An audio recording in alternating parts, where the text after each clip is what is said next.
I wasn't going to do a shoot. I wasn't going to go.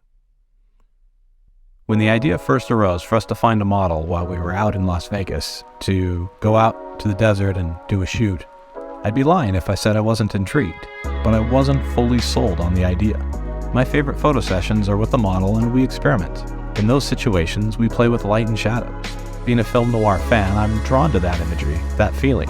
Those sessions are all about the dance between light, shadows, and textures. I didn't know what I would do with an unknown person in an unknown scenario with no prior communication. Have I become too comfortable with my approach and didn't want to, or worse yet, couldn't break away from that safety blanket? The day before the scheduled shoot, I finally had the time to swing by a camera store and pick up a new camera body I'd been wanting. Right there, that action sealed the deal. I wasn't going to go to the desert. I should be more familiar and comfortable with the equipment before wasting another's time. I didn't need yet another unfamiliar element. So I wasn't going to go to the desert. Instead, I was going to walk the strip and do some street photography, using that time to familiarize myself with the camera. See, my memory was telling me I never said positively that I would partner along for the desert outing. Upon further discussion, I learned that my memory was flawed, and I had said I would go. I had no plans, no ideas, no expectations. When shooting with others, I try to approach the sessions as exercises in experimentation.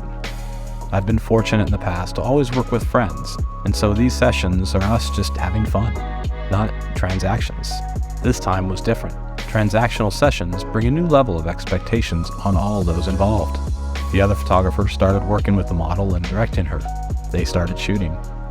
I had no plans, no ideas.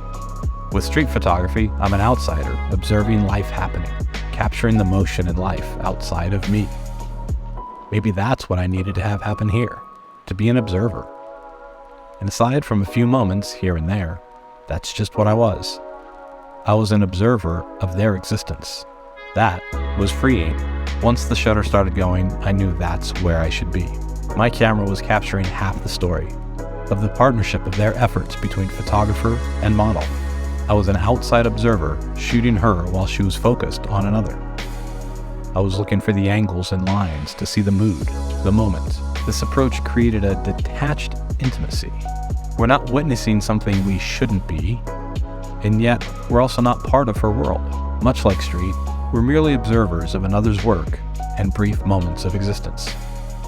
We aren't invited in, but our presence is known, even if not acknowledged. That's the thing though, isn't it? We're all observers of each other, and what we witness in others is the results of their interactions with others. It's just a few fortunate moments here and there where we have a shared connection and partnership. These moments move on and we quickly switch back from entangled moments to observer. It's how we approach and embrace these moments where we work to eke out a hopefully mutually advantageous shared moment. I had no plans. I had no ideas. I wasn't even going to be there. I was looking for excuses to escape, and I don't fully know why. That apprehension plagues many of us daily. Is it the departure from a comfort zone, or is it being unprepared? Or is it something altogether different? I don't know. In the end, we all walk away with memories. We grow from these and evolve just that little bit. It might not seem like much, but each of these minor moments where our shared experiences are combined affects our next moment, our next interaction.